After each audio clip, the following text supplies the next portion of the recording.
guys, welcome back to an edition of Book Review Thursdays, now on Mondays. So I've gone ahead and changed the schedule again. I'm going to be posting videos now Mondays and Wednesdays. Fridays just wasn't working out. Even though Fridays is like the day with the most breaks, it just wasn't working out.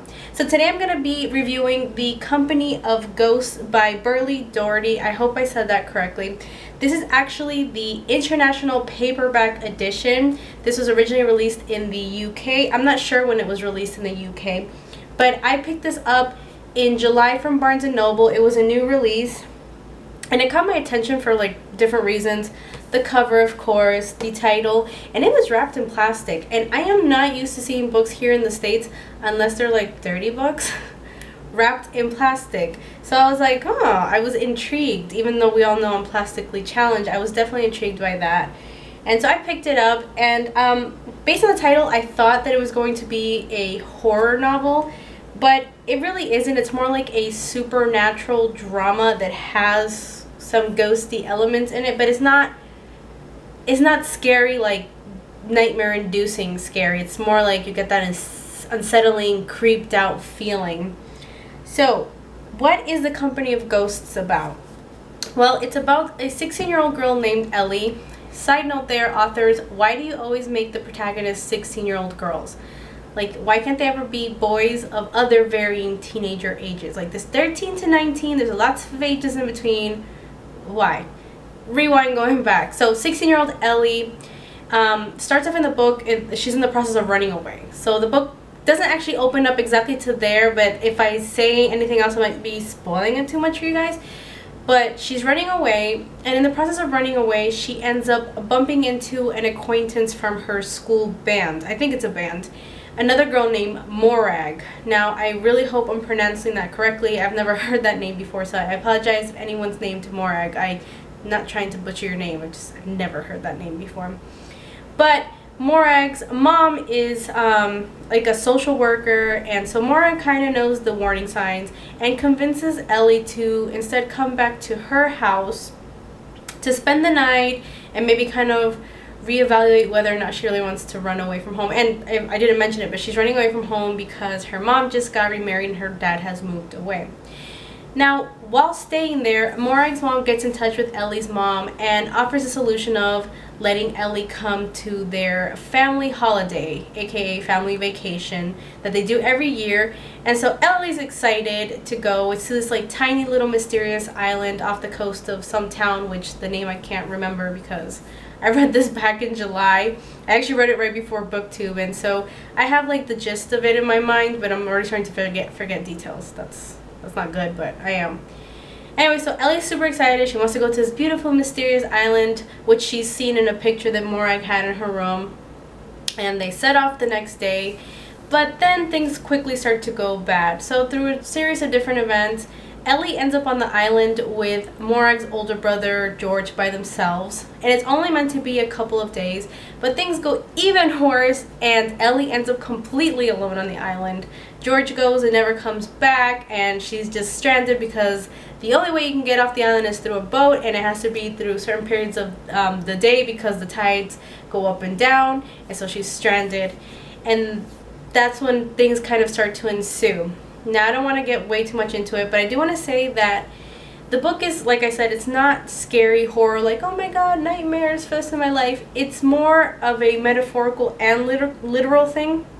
So Ellie's being haunted by the fact that her parents have divorced, by the fact that her father has gone away, because she's more close to her father than she is to her mother. But now she's kind of also being physically haunted by whatever is on the island. But whatever's on the island is not seeking to harm her or terrify her. It's a gentle type of haunting, but nonetheless, you know, no one wants to be haunted, period. It's scary, you know. Even if the ghost is nice, it's scary. And so Ellie is kind of trying to deal with both of these situations, her metaphorical haunting and her literal haunting. So out of 5 stars, I would have to say that The Company of Ghosts, I'm going to give it 3 stars. I really like the premise, but I don't know. For me, it wasn't like, oh, amazing. I really was expecting something a little more scary. Like the title makes it seem more scary. I wanted something a little more scary, but it wasn't the fact. But it wasn't bad. it wasn't a bad book. Did I say back? I meant to say bad. It wasn't a bad book. I liked it, but I wasn't like, oh my god, best book ever. So definitely 3 stars. Now why 3 stars? So what did I like about the book? I like that Ellie is a normal 16-year-old girl, and that she's a brave without realizing that she is brave. You know, she tries to make the best out of her situation.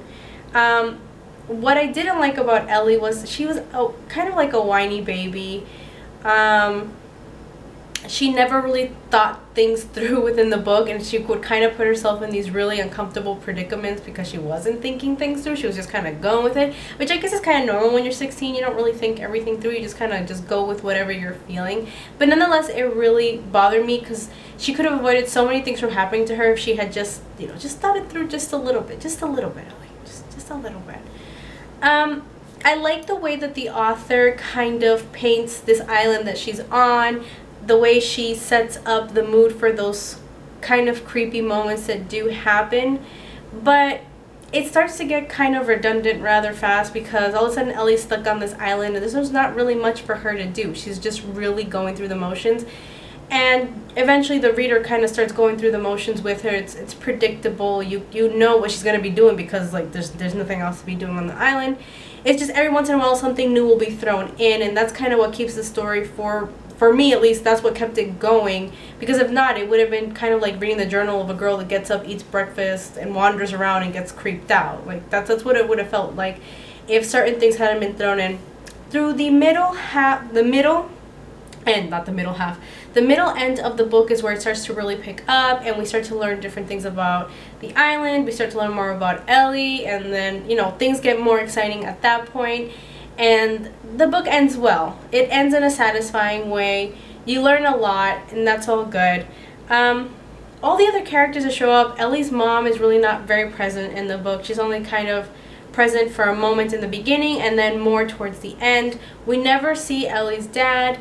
Morag and her family, it's like whatever, you know, they're there, but they're really not there. They're kind of just like filler characters.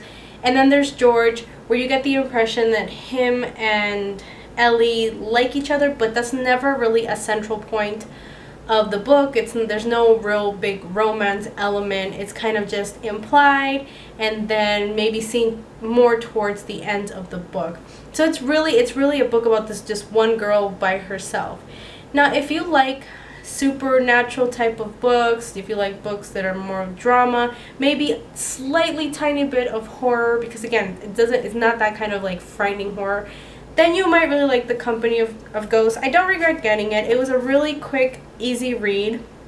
Even though the story wasn't the most amazing, original thing ever, it was entertaining. Definitely recommend picking it up. I think you can get it now on Amazon for like $7, if not less than that. I don't know if you can get the UK version, the original version. I would like to get the hardcover if I can, personally. I'm not a big fan of the flimsy paperback, but they didn't have any hardcovers at Barnes & Noble, just this one. That's pretty much it, you guys. Like I said, 3 stars. Recommend read if it kind of falls within the genre that you might enjoy. Age-wise, I'm gonna say I think anyone from 13 and up can read it. There's really nothing inappropriate or, like I said, once again, to reiterate the same thing, horribly frightening that's gonna give small children any nightmares. So, if you're interested, get The Company of Ghosts by Berlie Doherty. This is relatively new. I don't know if anyone else has any reviews about this. But that's it for this video, you guys. Thank you so much for watching, and I'll see you guys in the next video. Bye!